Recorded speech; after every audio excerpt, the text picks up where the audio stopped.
कुठे तापमान वाढतोय तर कुठे पाऊस झाला त्यानंतर पाणी आता कमी झालेल्या बऱ्याच ठिकाणी। तर त्या सगळ्या बातम्या आपण बघूयात। चाळीसगाव जळगाव इथं तापमानाचा पारा वाढलाय। तापमान 42 अंशांवर पोहोचलं असून उकाड्यामुळेच नागरिक हैराण आहेत आणि उन्हापासून वाचण्यासाठी नागरिकांची घराबाहेर पडण्यास टाळाटाळ, रस्ते निर्मनुष्य। जळगावमध्ये वाढत्या तापमानाचा डांबरी रस्त्यांवर परिणाम। तापमानामुळे डांबर वितळल्यानं रस्त्याचा आकार बदलल्याचं चित्र आहे। मुंबई नागपूर राष्ट्रीय महामार्ग अर्धा ते 1 फुटापर्यंत खाली दबला गेलाय।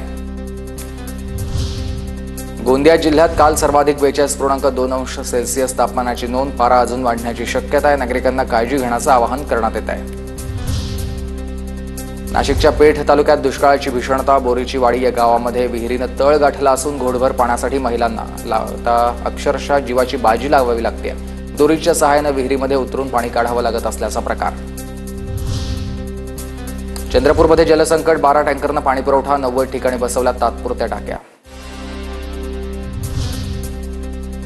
जळगावच्या चाळीसगावमधील बिलाखेड शिवारामध्ये ग्रामस्थांची पाण्यासाठी वणवण। बैलगाडीच्या सहाय्यानं जिकडे तिकडे पाणी मिळेल तिकडे भटकंती करण्याची नागरिकांवर वेळ आली आहे। एप्रिलच्या मध्यावर महाराष्ट्रावर पाणी टंचाईचं महासंकट उभं आहे। 358 गावं आणि 1026 वाड्या वस्त्यांवर टँकर्सद्वारे पाणी पुरवठा। नागपूरमध्ये उन्हाचा पारा 45 अंश सेल्सिअसवर पोहोचलाय। हवामान विभागाकडून नागपूरसह विदर्भाच्या काही भागात उष्णतेच्या लाटेचा इशारा।